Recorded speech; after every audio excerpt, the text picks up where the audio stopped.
got 10 seconds remaining. Looks like it's going to be a draw. Looks like it's heading for a draw. Maguire down the line. Noah. Oh! Ryan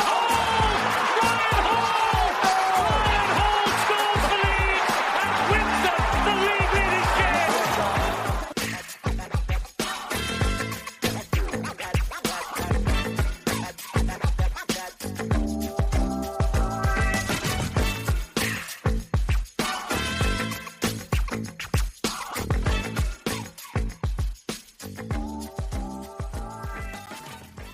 Hi everybody, welcome to the Lot Pod, the Leeds Rhinos Lot 17A podcast, kindly sponsored by ACD&B, who are a branding and creative design agency based in Farsley, Leeds. They create standout brands, so if any companies out there need a new logo or a brand refresh, just get in touch with ACD&B. Thank you as always to them for kindly sponsoring us. We do love them. Manscaped have completed their sponsorship. It was short, it was sweet, just like Reese's Love Life, but it was beautiful, just like Reese's Love Life. Don't tell that to Ness. We're getting engaged. We're getting married. We're getting married in September. If she don't know now, Christ.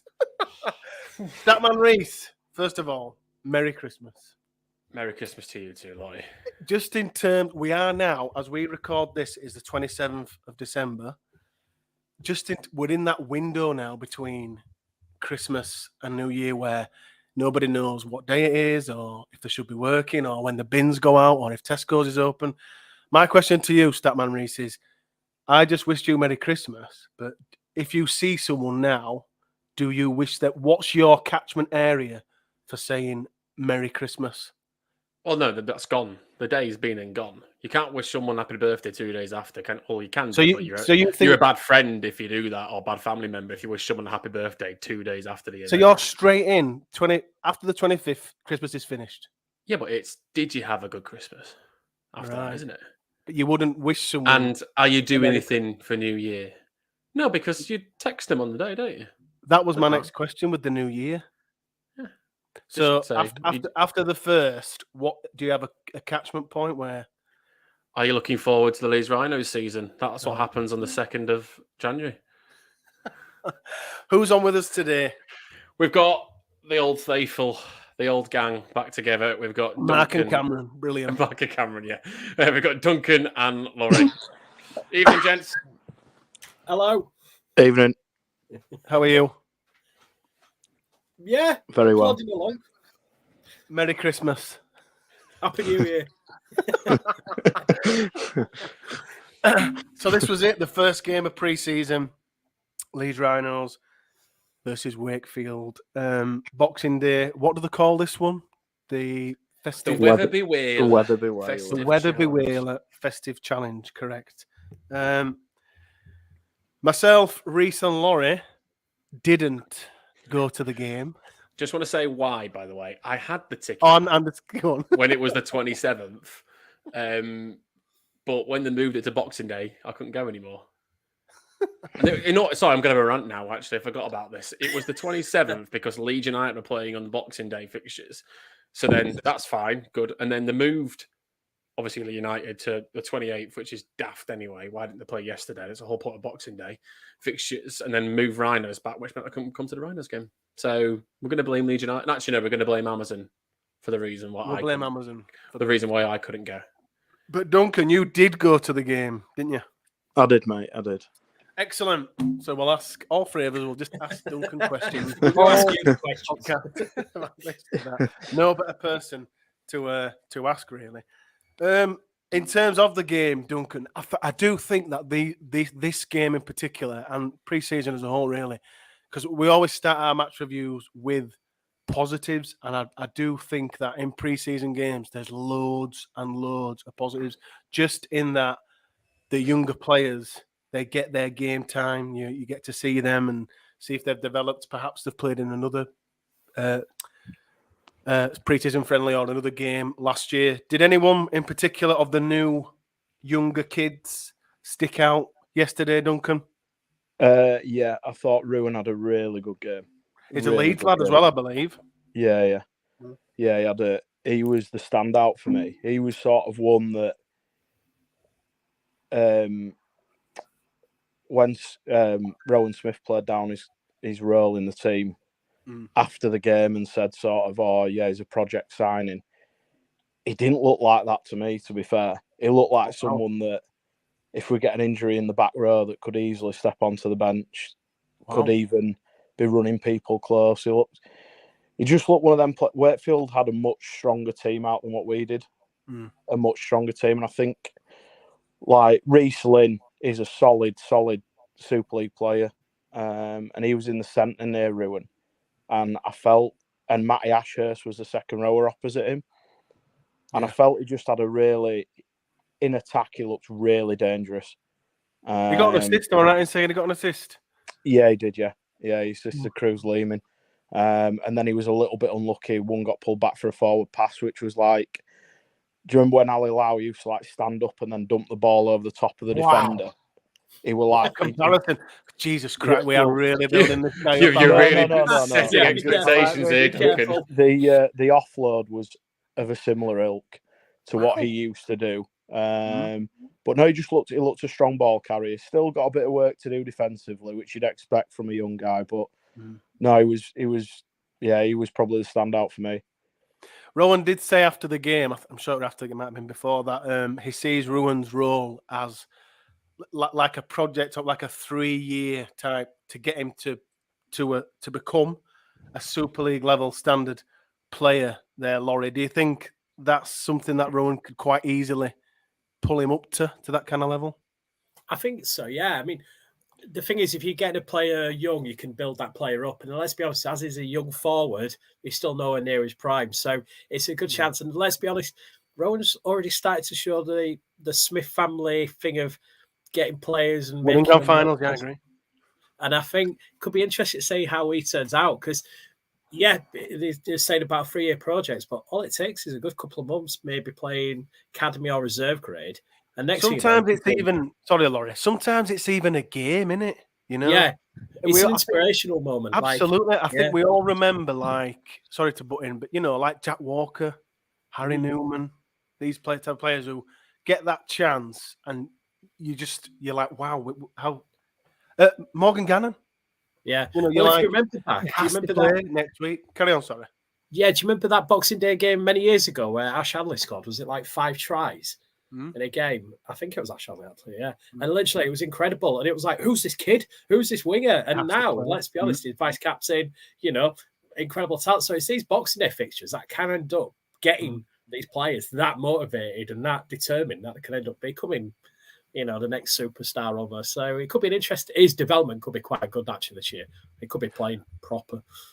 We say that about Rowan Reese, and Rowan says as well. I'm amazed I'm getting this right, Rowan. It's a 3-year project. Not my worry bit.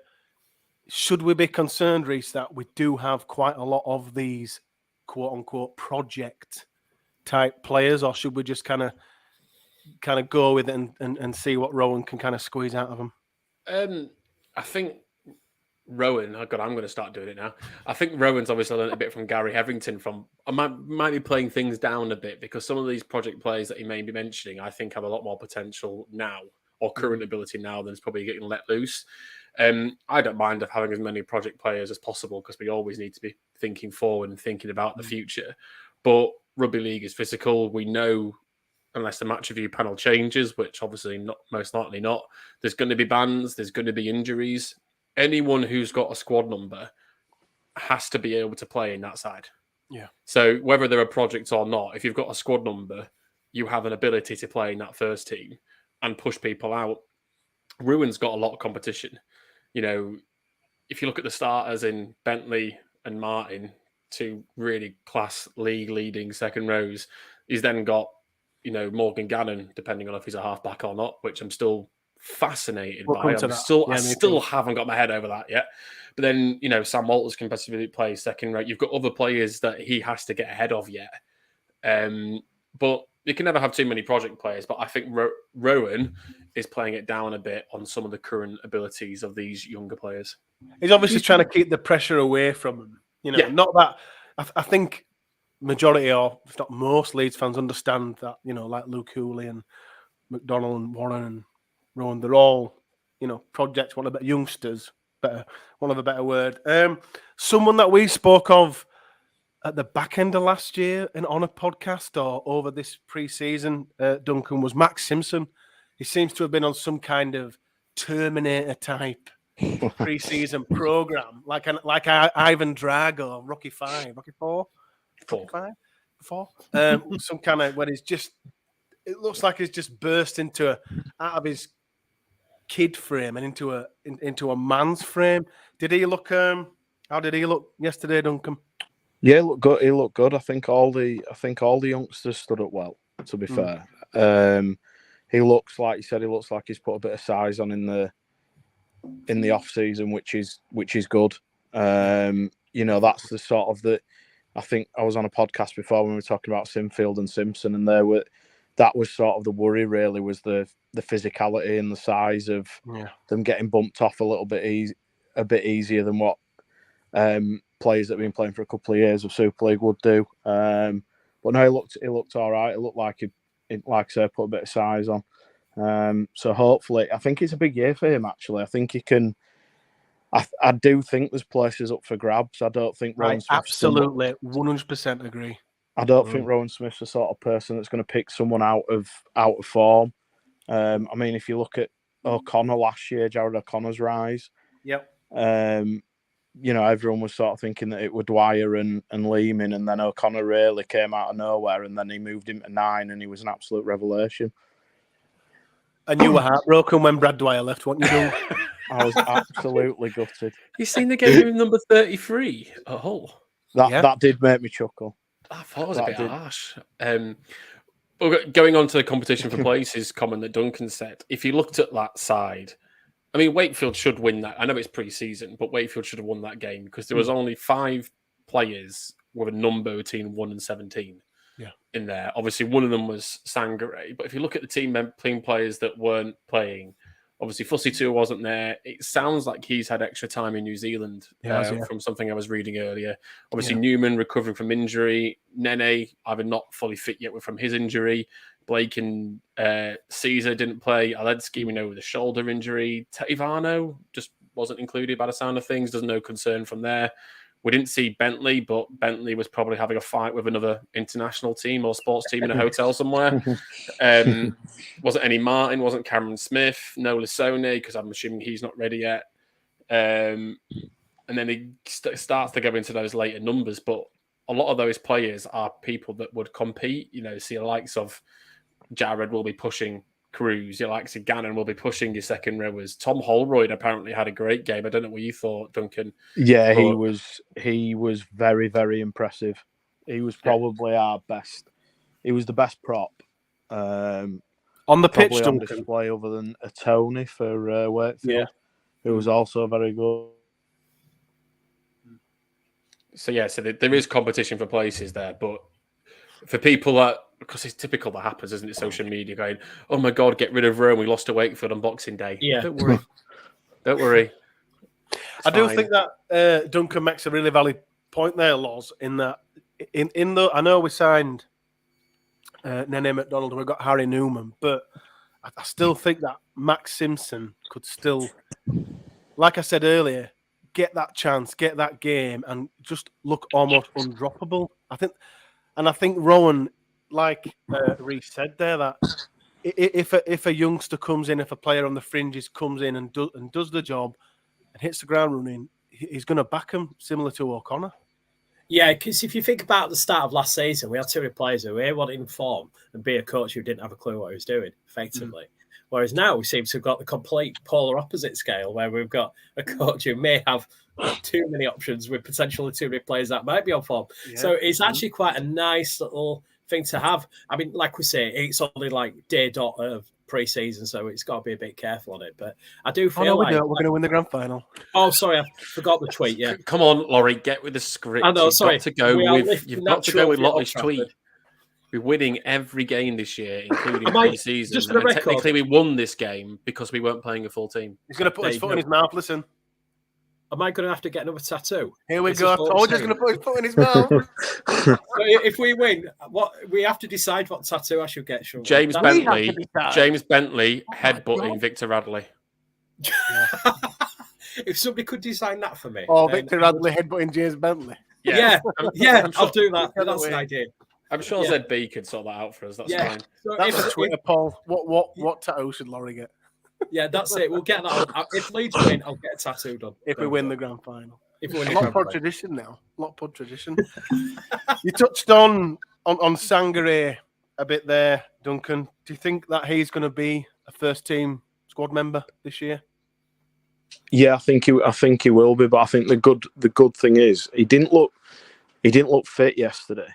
It looked like we need to trim him down a little bit. But he still had some good touches. But the pleasing thing for me was Holroyd looked really good. Signing. He looked on it. I'm glad.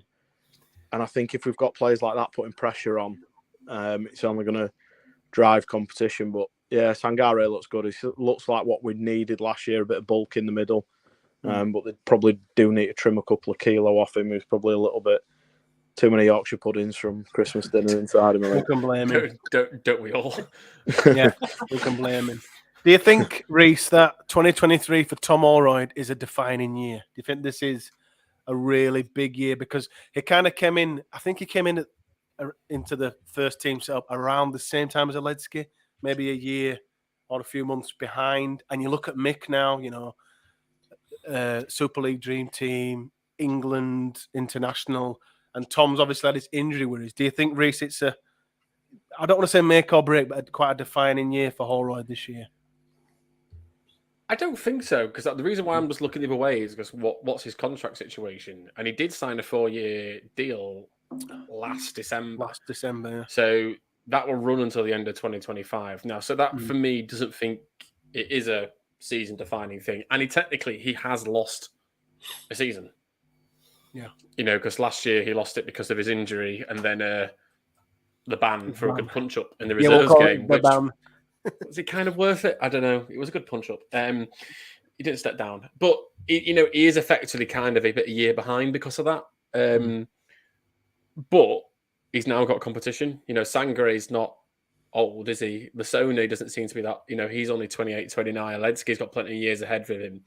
So he needs to be part of this team and stepping up. So is it season-defining? I don't think it's career-defining. It could be season-defining for him from a future perspective with Leeds. I think it is career-defining this year for him. Because I think if he comes in and sort of, I don't think Rowan will hang around if he has a year like he had last year, where he's in and out of the side. He goes out on loan to Bradford. I think he needs to come in and nail down. Like he needs to come in and jump ahead of Walters in the queue. Really, he needs to be like pushing Sangare for that spot on the bench. Did you get that feeling yesterday, Dunk? That he were like a man on a mission. A man. Yeah, he was running like how he was running and hitting in defence. He looked like he was a man on a mission yesterday. I mean, like Reece said, he's got a 4-year deal, but contracts now don't really mean a right lot other than Jack Walker, Duncan. Jack Walker. Yeah. Proofs in the pudding. I don't think we'd mess around if 2 years down the line he's sort of not developed as much as we want him to. So I think it's a big year for Tom. Similarly as Max Simpson as well. Probably not as Max as vital as what Tom Holroyd is, but I think Max will kick on at another level again. I do. I agree. The advantage for Holroyd over Walters, though, is that, at least from my perspective, I don't know if anyone else believes this, but Holroyd has a position. Yeah. I'm really still not sure where Walters is. You know, technically, if you included Walters in that prop group, we've got 6, haven't we? In Aledski, Tetivano, Lasone, Sangare, Holroyd, and Walters. That's a group of 6 props. I don't think Walters gets in the back row for Leeds anymore. I think Rowan genuinely sees him as a prop. Yeah. But that means we have 6. And I know we talked about you can't have enough props and there will be injuries and bans. Are you trying to say we need to sign another prop or two? But we know Tetivano is going to get banned at some point. We know Olenski's missing 2-3. Tetivano gets banned, I'm going to blow my top. I'm telling you now. If Tetivano gets banned, that match review will just be me swearing every second word. You can't do that because of George. That's true. Well, we're going to have to get an expletive button, aren't we? Yes. Well, yeah, we're going to. If he gets banned at any stage, I will explode. I will. My big head will just turn red and just explode all over this room. I won't be able to. Like Wreck-It Ralph. Like Wreck-It Ralph. Let's not talk about him. Surely, though, I know it's based on a bit of a daft thing to say about Tom Holroyd, but don't you feel like this is my personal viewpoint? I think his big success in 2023 is just remaining injury free. I agree. That sounds a bit low and negative in the name, but if you think for the last 2 years, he's barely played any games. It's so the basics, isn't it? Yeah. The main target for him has to be injury free. Personally, I know it sounds a bit controversial. I'm not bothered if he outpaces anybody, outbeats anybody. Stay injury free and compete. That's how I'd see it as. Sure, kind of show us that your body can play at that standard, can keep up to it. I think that's fair, and I think that's like a foundation, a baseline, and anything. And then 2024, boom on, get on. He will miss games because if that squad is fully fit, it's. The competition for the 17 is hard, and it all depends on what Rowan wants to do. Rowan could fill his bench with props by the sound of things if he really, really wanted to. But he tends to have 3 interchange players, doesn't he? And then the 4th one being a bit of a bonus, which kind of what Sam Walters was last year. Yeah. So if he does stay injury-free, he has to perform either on dual reg somewhere or in the reserves or just in training. But I know what you mean. Injury-free is a bonus for him. But when he gets his opportunity, like anyone from a squad number of 18 or lower, they have to take it. Yeah, I agree. Daryl Alfertz, Duncan, played at centre. The club, we've mentioned this before as well, the club have been flirting with the idea, and Rowan said it a few times about how he's played at centre previously, and it does sound like he's going to play centre for us. Do you think it can work, Duncan? Do you think I know you only saw one game, but could it work, or would you rather see Max Simpson? It's a square peg round hole for me. Alfert's at centre. Tom Briscoe 2.0, is that what you're telling me? Yeah. Duncan loved Briscoe as well. He was... No, to be fair to Alfertz, he was handy bringing the ball out from the back. He had some good touches. He just got exposed when when they do the wide shift plays. He kind of didn't know when to come out of the line, didn't know when to hang back. It reminded me the hardest position to defend. It is. Yeah, and I think it kind of showed that he'd not played it at a decent level for a while. But I felt it in the second half, he took him off just after the half hour, I think, and then brought him back on in the second half. When he brought him back on, he came back on the wing. Right. And he looked a lot more solid on the wing than he did in the centre. Do you think he'd be a better option on the wing than Fussy Tua? I know you've had your doubts about Fussy Tua, Duncan, but I think he runs the ball. I think he runs the ball harder than Fussy Tua. Who would you like to see start first day? Depends on Fussy Tua's mindset. Now you've put me on the spot. That is tough. Bloody hell, it is. I've stumped Duncan. That is tough. I'm just waiting for Duncan to get a get out clause in this somewhere. Saying, no. That's too early. Too early. Can't decide that yet. No, you have to think though that's worrying that we're actually asking that. Who should start, Fussy Tua or Alfertz? Our star winger should be starting every day of the week, and we should be like, he needs to start. First name, yeah. But the first few games are quite tough, and I think we need players that are. My worry with Fussy Tua is he never really looks up for the fight, and I think that can be half of the battle. It's all right having a massive physique, but if you've got the heart of a pea to go with it, you're not really a benefit to the team. I think he'll start Fussy Tua, I do, but I think Alfertz will put pressure on him. I think that's what he's there for. I think we signed Alfords to kind of Hanley's fine. We know that, but I think he's there for Fussy Tour as real competition to say if you're not pulling up any trees, Dave, you know, Alfords will come in. Who would you like to see start, Reese? I want it to be Fussy Tour personally, and that's not because I don't appreciate what Alfords has done. I mean, he had a great year at Cast last year. You know, he was only just behind Hanley for carries and meters, and I think he led the league in tackle bust last year. I think I mentioned previously. So he's not a bad player, but I think Fussy. I kind of believe there's more to come from Fussy Tour, and I'm kind of willing it. And it may be on day one that I go, that was daft, Reese. What am I thinking?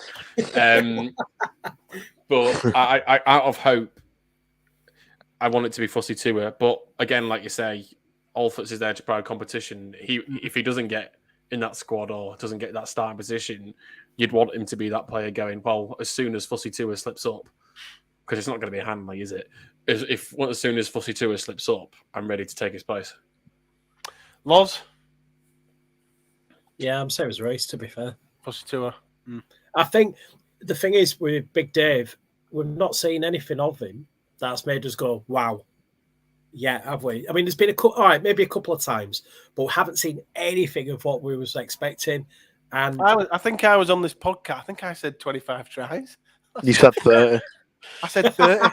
Were you being serious or delusional at that point? Because the lines blur. No, I'm about to say that. Yeah. Now that is a tough question, right? Now that could be. What's the prediction for this year then? That could be interesting. But we'll keep that. Tries. Yeah. 45. How many did he get last year, Reese? 8. It's a little like that, wasn't it? I don't think it was that many. I don't think he got double no, figures. it wasn't even that. No, I think he got 8. 5. 5? Yeah. Right, I'll say 15. I think that's achievable in this role. Everyone's laughing. He's got Duncan 5 is tries last year. We'll times it by 3. Yeah, That's good logic. He's settled. He didn't get a full pre-season. That's complete logic. That's fine. Duncan, there's one other new signing we haven't talked about yet, Duncan, which was James McDonnell. Yeah, he looked very good. Looked solid. Well, I actually don't think we're going to have got rid of him if Bateman hadn't just done the dirty on him. But we'll talk about that later. Yeah, sorry, but he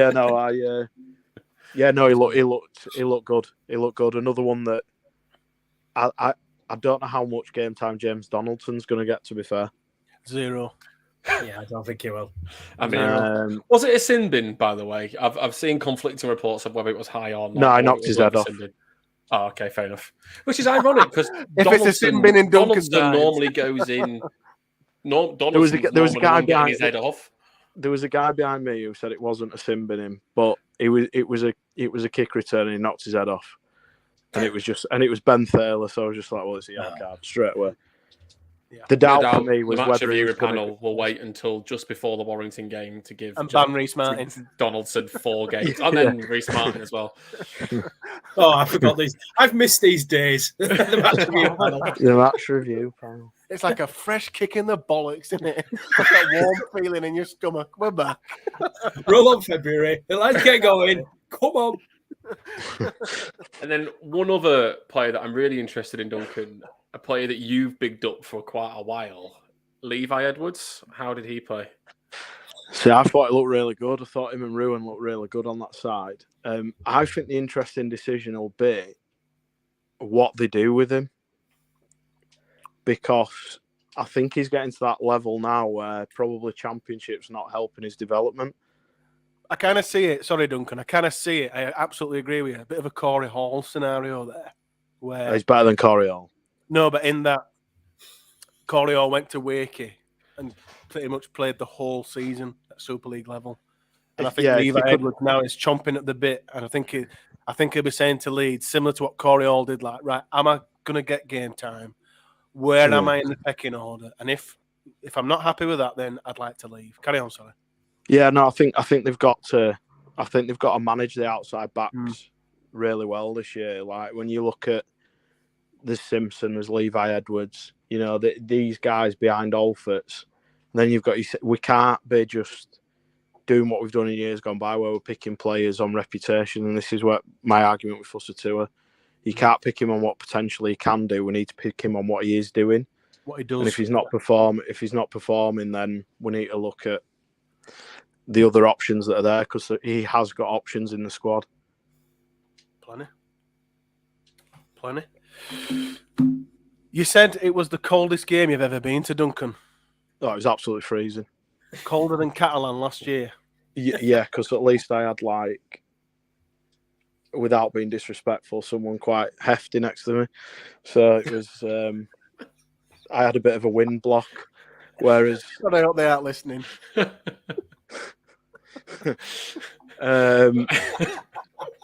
But this time I wasn't as fortunate. We were on pretty much an empty row in the Carnegie, so yeah, it was absolutely freezing.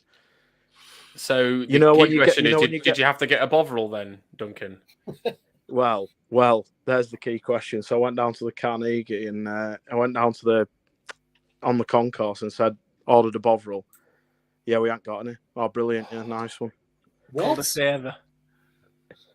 I then said, have you got any really ice cold pop that you can sell? Yeah, we do. Yeah. All right. Yeah. Nice one. Have loads of that. No one's buying it. So I had to put up with a Wilson. Well, I say put up with. I had a Wilson pork pie, but I couldn't have anything to put up with. They're gorgeous. We're trying to get them as sponsors, Duncan. No. So the Wilson pork pies are really nice, but like when it's sort of been in there for about 5 or 6 hours before the ground was open, starts to get a little bit like chewy. Yeah. And to do it to a Wilson pork pie is a bit of a, to be fair, it's a bit of a skill, to be fair. It takes some doing to ruin a Wilson's. That's Wilson's pies. Banging. They're so good. Come on, sponsor us. What do you think, Laurie, of our halfback options for 2023? That's a good noise you made there. Caesar and Austin, obviously we still have them for 2023. We had Barry McDermott on our Mailbag Christmas special, which is available to watch and listen to now. And Barry said that he thinks it's going to be a breakout year for Jack Sinfield. He thinks it's going to be the year that he kind of shows everyone what he's made of. Do you agree with that, Laurie? And what do you think of our halfback options for the coming season? To be fair, towards the end of last year, I thought, well, this season, I should say, I thought Austin really came into himself. I thought he played, he was creating a lot, looked good. Caesar kind of did, but it was a bit, I hope Sinfield puts pressure on. I just hope that, because I think he got thrown in a deep end last year and it wasn't fair on him, which I know it's his job, but we were limited on what we had with options and bans and everything. There was no one else, was there? Yeah, I think I do agree. This could be his time. He's looked. The more we've seen him in games, he's grown in stature, and I think he does look, or he did look quite good. So I'm intrigued as how he could go. I mean, he played in the New Zealand game, but I mean, the New Zealand game was just a warm up. Really, it wasn't anything for Leeds. But I think if he gets a run, he could end up being one of our star players. I don't know. It's one of these. You don't know how it's going to go, but I hope he's been on the Max Simpson performance program. And the next time we see him, he looks more like his dad. You know what I mean? Yeah. And he's Is that Kev? Is that Kev there? What do you make of our halfback options? Do you agree with Barry? Well, Barry even said at one point about playing Blake at centre. No. There we go. Duncan's made his opinion known. I really enjoyed Blake towards the second half of that last season, and a bit like Laurie, I thought he was brilliant. He is very much a running halfback. I get a bit nervous when I see a player with number 6 in the back decide, yeah, sod it, I'm going to charge it in. It just makes me a bit worried, but I think Austin is the stronger of the two that currently wear 6 and 7. Caesar, I think the jury's probably out for, and the one that's going to put pressure on him is Sinfield. However, I think it's still too early for Sinfield. I think there's still a lot more development, growth, gym work to be done because he very much looked like a young boy playing in that side this season. But look and I'll keep going on about it, but look at Max. Yeah, but then look at Jack Walker. You know, we can't. We've got to manage these young players and not break them. All I'm going to say is Morgan Gannon. Look at his age. Yeah. Yeah, but Morgan Gannon Morgan Gannon was 30 when he was playing in about 2 years ago. Like Phil Daly, in an interview after the game, was speaking to Morgan Gannon, and he said like, "What did you make of the young kids out there today, Morgan?" And Morgan Gannon was like, "Yeah, I think they've come in and played really well." I'm thinking, Jesus Christ, you are a kid. He's 19 yet, or just gone. He's only just finished his A levels. He's literally just come out. Came out of school this summer. It's scary, and we got people. He's getting asked what he thought about the youngsters. To our pitch side reporter, then, how was Gannon in the halves, Duncan? He just did what any forward does when they're in the halves. He just ran the ball really hard. He tried to put one kick in, which hit straight out of the full. Hit someone in the south stand, and then he kind of thought, right, I won't bother with that, and then just kept running the ball, which was probably the right idea. I thought that it was when it came out, and in like a Rhinos pre-season training video, and Rowan spoke about it, and Morgan spoke about it, I thought it was just in training. Because Rowan said and Morgan said, like, Rowan wants me to kind of sit in this position so he can kind of learn where the halfback wants him when he's on the edge.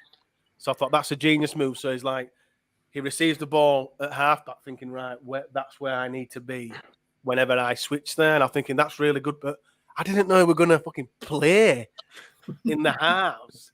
Do you actually think, Duncan, that this is a viable option? Are we that? Are we really scraping round? Should one of Austin or Caesar get injured that we're going to actually see Morgan Gannon line up in the halves? I won't put Myler in halves. You wouldn't put Richie Myler there? No. So what other options would we have there then? Leeming? I think your options are probably Sinfield, Leeming, or Morgan Gannon. I won't put Cam Smith there because he's too crucial to how we attack. He needs to be at 13. Hang on, are you putting Gannon ahead of Myler? Absolutely. On the record. So Myler, by his career...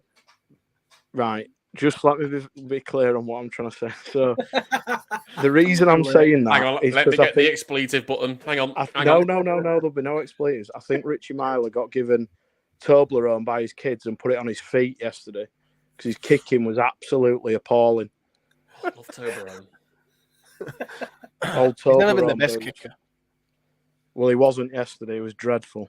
So he didn't have his dancing shoes on? No. He was... Yeah.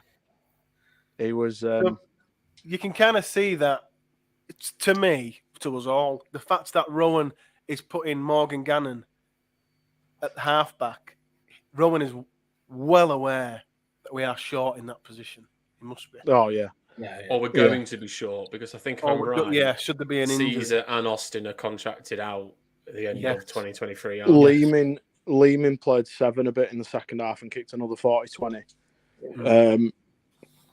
And he looked almost better at like he did under Agar. Looked better at 7 than he did at 9. To be fair, he got in dream team, didn't he? Playing 80% a year at halfback. He got in dream team that year playing halfback, but then they put him in at hooker, which I never quite understood. Anything else before we move on? I don't think so. There was a couple of the names that were in that squad, Duncan, that we probably haven't seen before. There was Joe Gibbons, Nicholson Watton. I thought he went well. Nicholson Watton went well. Yeah, I've heard quite a few things about him actually. Mackenzie Turner, Alfie Edgell, obviously Ollie Field and Jack Smith. Is Nicholson Watton the one to pick from those? I would say so. He had a real good dig yesterday. Real good dig. Probably someone to keep an eye on, but again, he's coming through in the strongest part of the squad, which is second row. Not complaining. Just before we move on, we have had some comments on our YouTube live chat. You can always come onto YouTube as we stream this live. If you're listening to it back, obviously you can't see this, but we do have a YouTube channel where you can leave comments to us live and we'll react to you as we record. And Richard Hutchinson says, what is your view in regards to Rob Burrows' wheelchair-accessible van being vandalised on Christmas Eve in Castleford? It's just, cover your ears, George, fucking deplorable. It's just heartbreaking. It's just sickening. What kind of sickens me is, even if you do, because, for instance, I'm a Rhinos fan and I'm a Leeds United fan. I'll never have a sticker on my car, or because I just think I've seen too many idiots, they'll just scratch your car because they're a rival fan or whatever. But that being said, even if you didn't, for instance, that vehicle, Rob's vehicle, has been adapted for a wheelchair. You can see it's all over it. So regardless of the Leeds castle, whoever did it, you're vandalising someone's accessible fucking car.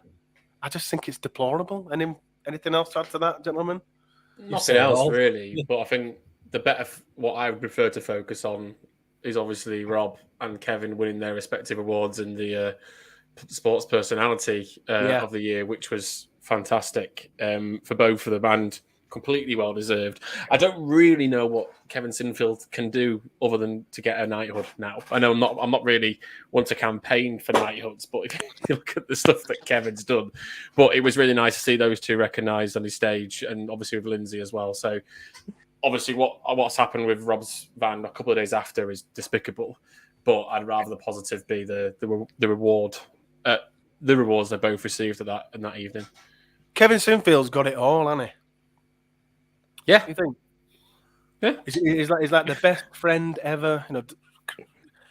Won everything for the Rhinos. Captain England, captain Great Britain as well. I think won. Now England defence coach in Rugby Union. Now it's gonna pretty in what 2-3 years, Reece? 4 years? Less than that. I mean, he's only been in Union for a year and a half.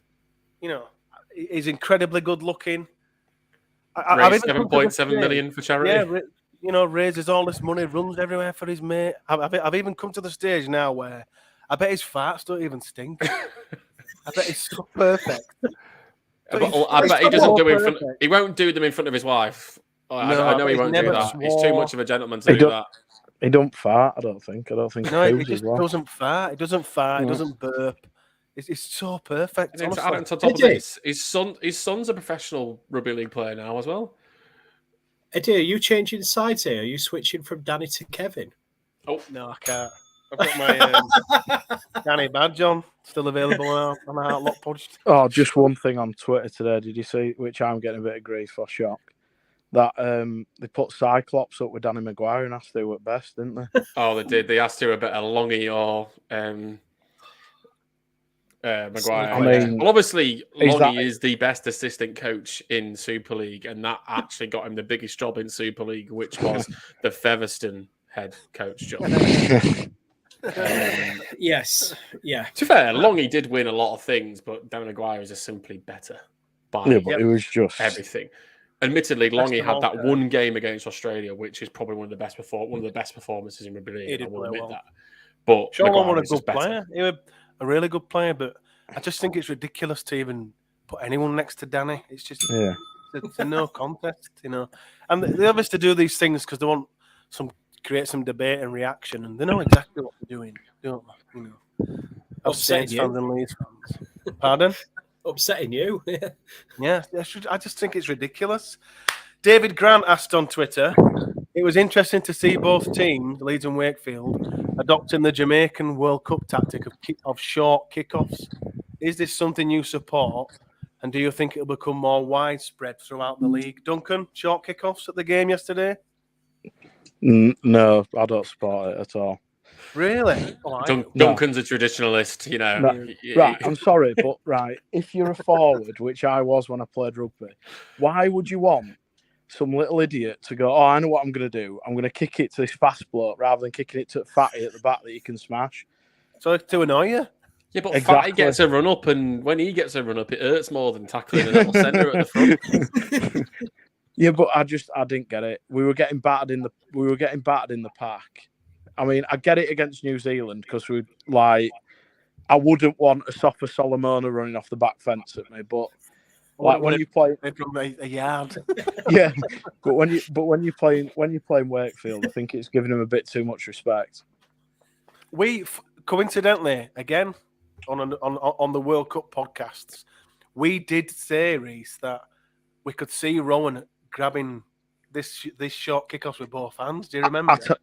I tell you the one. Sorry to nip in. I tell you the one thing he did do again yesterday. They did that. You know when they're struggling to make meters, like we were in the grand final, and Austin kicked wide to Briscoe. Yes, they did that again yesterday, and it would have come off, but I can't remember who winger was that threw a forward pass. But they put the winger in. They put the winger in speed. So I think they'll look to do that. I'm a big fan of that. I think. Short kickoffs now, but anyway, sorry, go on. Well, Paul's in agreement with you in the comments. He said they just weren't working. They should have switched back to the long kicks. It's not something I want to see implode on every go because boring. It becomes the whole point. The whole point of the short kickoff is it's a surprise. So yeah. I wouldn't mind doing it on honestly, the first kick of the game, just doing it out of nowhere. I actually think there's worth value doing it, but you can't do it every time. And the rate we conceded meters against some teams last year, even with Rowan, I mean, in the grand final, Saints were marching 60, 70, 80 meters. We can't give them a head start on the 40-meter line because they'll be on our line by the end of the set.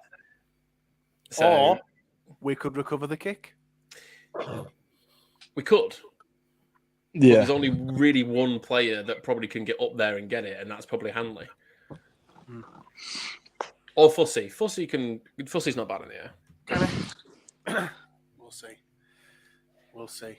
Those were the Twitter questions, Reese. There was two other things that have happened in the last week that I just want to bring up. Obviously, James Child has retired. Yes. Good rep. So congrats Sad to him. To see him leave, because that's Rob Hicks and James Child now. Both. Sorry, did you just say good ref? Yeah. Oh, here we go. Right, okay.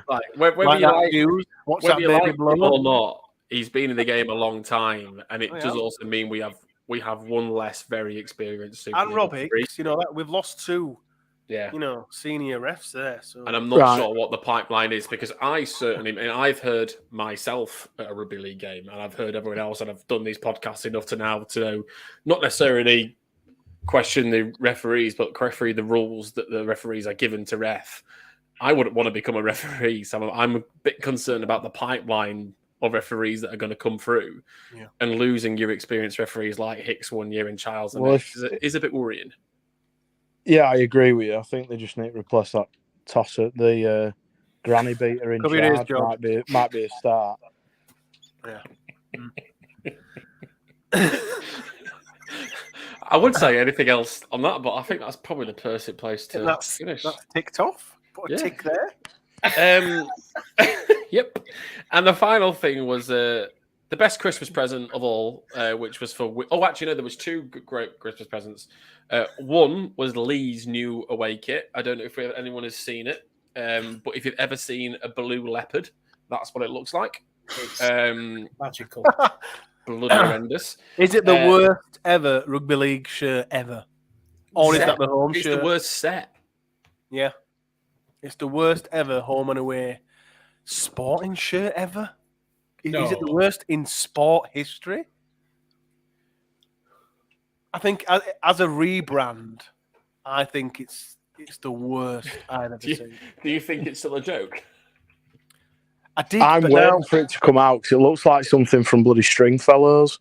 I thought it was a joke right up until they did the season membership card pack and things. I thought, wow, they're actually. He's literally off his nut, Derek Beaumont. Oh, he is. He's passionate though. You can't forgive his. You can't blame his passion, can you? Yeah, but his passion, his rugby league passion, is bus stop bloke with a carrier bag and Dairy Lee sandwiches going to a game with a day rider in it. It's not like premium, Leeds Rhinos stuff. It's like bottom of the barrel, Poundland, Come in. You do realise he is in charge of Lee though, so there's not a right lot going for it. No, that's It's a fair shout. it's a fair shout. That has to be the worst. Definitely the worst Super League kits ever. I'm definitely trying to think of worst kits in Super League, and it's kind of like they're in the top 3. They are. One I'll and tell two. you what, Wakefield have interchangeable. nailed theirs this year, though. Duncan, Wakefield have got the best Leeds shirt this year.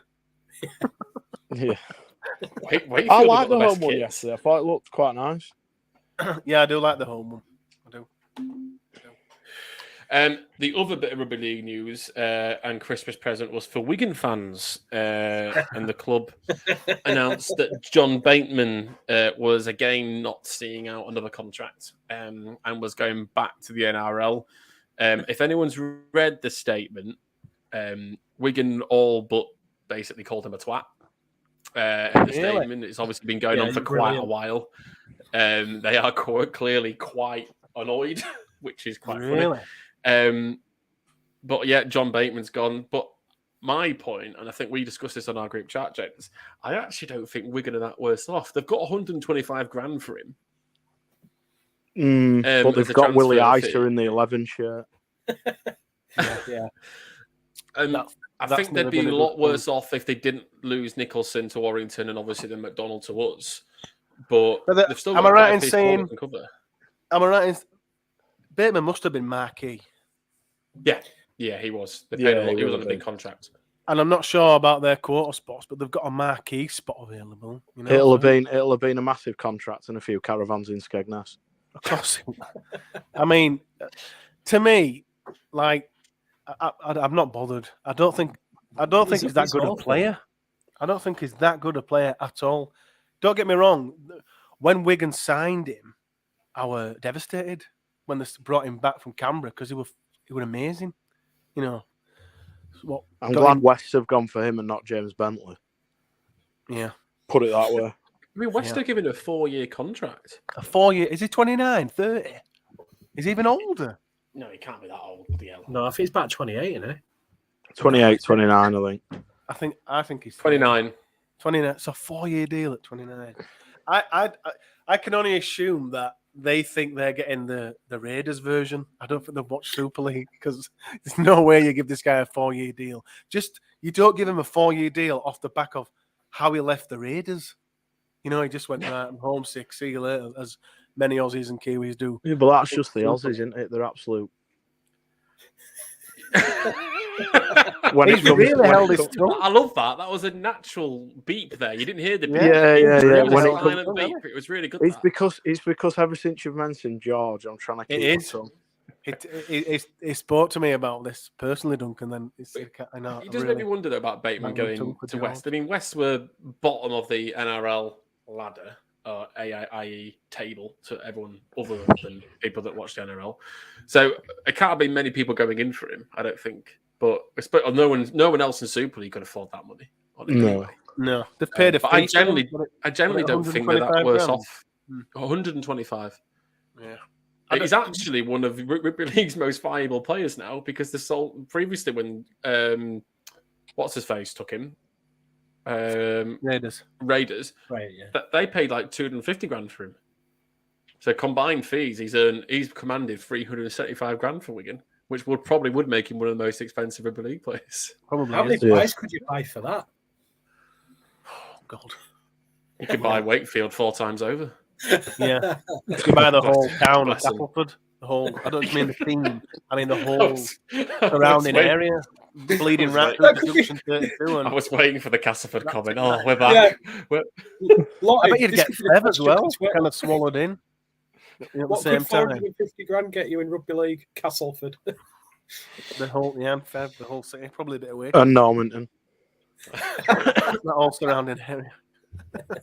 I think I mean, it was announced yesterday, so, Merry Christmas, Wigan fans. Here's a kick it nuts, Bateman's leaving. But and I'm not bothered. I kind of laughed at it and thought, yeah, who cares? But he's so classless, don't you think?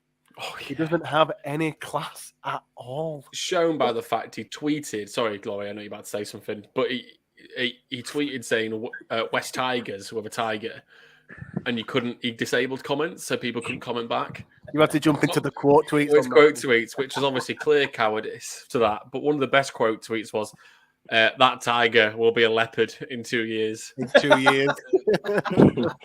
I just think that I genuinely think that the way Leeds players conduct themselves online is the rest of the Super League could kind of learn. We've obviously got a hold of our players to kind of say, look, we're not acting like idiots online. They must have kind of training or, to say, don't act like a tosser online. Because I just thought, Bateman, excuse me. Just get the brothers to do it for him. Yeah.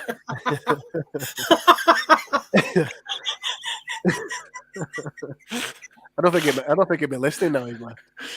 The Bateman news breaks on Boxing Day. It all happens in a hurry, so the Wigan fans are going to be upset. And then he doesn't have to say anything, does he? He can just have his Christmas time off. But then he tweets that little stupid tiger and West Tigers. I just found it so classless. If he'd have left it for a day or 2 or 3. If you read the article, the deal was done on the 23rd. So they've obviously decided to delay the news because they decided it was a worse Christmas present to have it on the 26th for Wigan fans than it was to have on Christmas Eve. Go on, you were going to say something, but I kept interrupting. Sorry. I'm going to play it as long as possible. Go on, Loz. Literally, I got sent an article basically from I think it was Aaron Bauer who interviewed him. In March 2021, and they were there going, "Oh, I'm going to be at Wigan for life, me. I love this club so much." And you just think, "Yeah, right, yeah. How do we trust you in any context now?" It's literally like he's awful, isn't he? I mean, it sounds awful. But... Yeah, he is awful. I think it also can't be a coincidence that it was last week.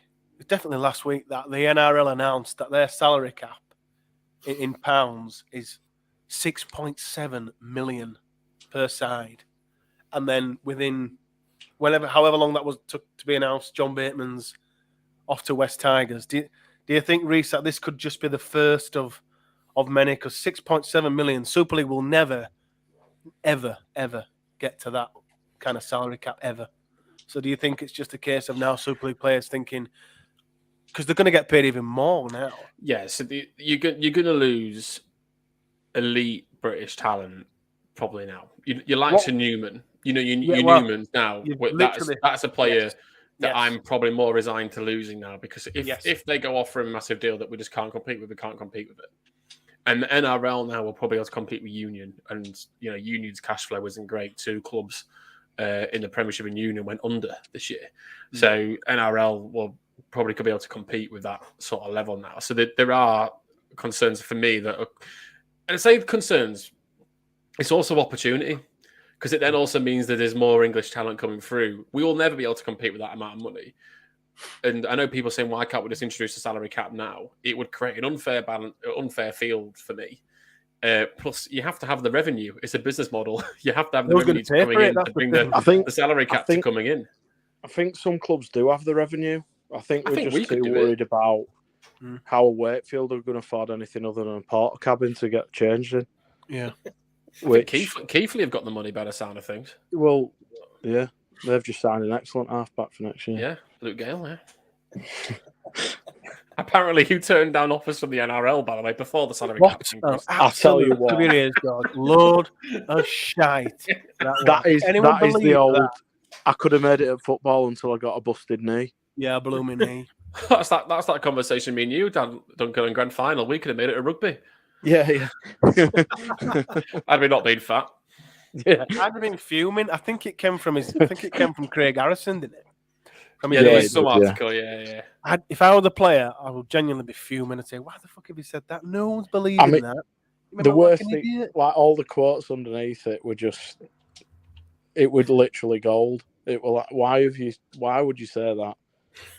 But there was one article there that said, they highlighted Dom Young at Herbie Farnworth as, examples of losing players to NRL because of the salary cap stuff. I don't think they were right examples because they were just poached at the young age. I think we might see the likes of, Harry Newmans. I can't think of any other elite British player really that would probably want to go, that was capable of going down there, to be honest. What other names can we think of? Maybe, if Mikey Lewis continues his progression, potentially he's one. It's one of those now where because Lomax maybe, or yeah, maybe well, Bosby. they've paid a fee for Bateman, haven't they? So Yeah. that's kind of like, and that's the West. I know that they're bottom of league and kind of struggling to not let that happen again. But to me, it kind of says, I don't know if we're reading too much into it, but it just can't be a coincidence that the salary cap 6.7 million and then John Bateman gets snapped up. I know the whole process would have been done and negotiations prior to that, but to me, this is a big threat now, this salary cap, bigger than ever, because the likes of Harry Newman, who was very honest with us, Laurie, he was previously with his contract. He said, I did speak to NRL clubs, I did speak to Union. His dad spat his dummy out once or twice, with Leeds and the fans. Do you think this is a bigger threat now than ever for us to lose someone like Harry in future? Yeah, I mean, it's definitely a warning shot, because how can you compete as a league and as a thing? We cannot compete with that. There's no way. But as we said, it's almost like that sport is going to develop even more now. It is. Because I agree. without sounding daft, they're going to get more talent in, or they can increase the talent and give it to the youngsters. So they're Union over there, like New Zealand Union or even Wallabies, can't take them. It's going to increase that. What's it going to be like in 5-10 years? NRL is just, I mean, I know it's already dominated us now. What's it going to be like in 5-10 years? We really need IMG and Super League to bang their heads together and just get something sorted, because we can't lose it. I mean, I know it's inevitable, but we have to put something in place, or at least try to work out a strategic way that we can at least soften the blow, if that makes any sense. Can't compete with that money, though, Laurie. You can't. No, you can't. That's what I'm saying. But no, we're never going to get to that level, but we need to do something. No, but you've got to give people a chance to compete, and that's Yeah. the thing that we're not doing at the minute. Yeah. So we're not like talking about Newman. You would lose him if you Leeds, because Leeds can't financially offer him what he would get at an NRL side or a unit or a rugby union. Whereas if Super League came out and said, right, you don't have to spend, none of Harry Newman's contract sits on the salary cap. He's come through your academy, 100%. You pay him what you want. That gives them a chance, and that gives like you look at the likes of St Helens, Wigan, us. We've all got good academies, and I think it's ring fencing your talent, or giving you a chance to ring fence your talent. There will be some players. Be a bad clause, Duncan. Actually, that you've grown them, they're your player. Yeah, you pay them what you want, and there's not. I like that rule, and that obviously that works for us. For Newman, then we can keep him. Or have a better, like Duncan says, we have a better chance or better opportunity. You're right, though. We're never gonna compete with 6.7 million, not in a million years. But at least we would have a chance to develop our own superstars over here if we could pay them what the club think they're worth. It would also come through. Sorry, Duncan. It would also give teams the incentive to do that, to think, right, to produce their own, to produce more players in the hope that they will get someone like a Harry Newman or a Johnny Lomax and think, right, we can pay this kid whatever we want, as much as we want, no hit on the cap. And then, for instance, that just having that rule that Duncan says there gives Super League such a better chance then, because then if, say, I'm not sure how many players are in our starting 17 or at Leeds, but if you had 6 or 7, the rest of your cap then is quite lucrative. You can then say, wow, right, we want that star halfback, so we've got half a chance of grabbing someone from the NRL, or kind of a youngster or someone 28, 29 to say, right, come over here for 2 years, someone who's a bit more of a known name like Danny Buderis. We can say we can pull them over because we've got these youngsters. I said both for Loon. Yeah.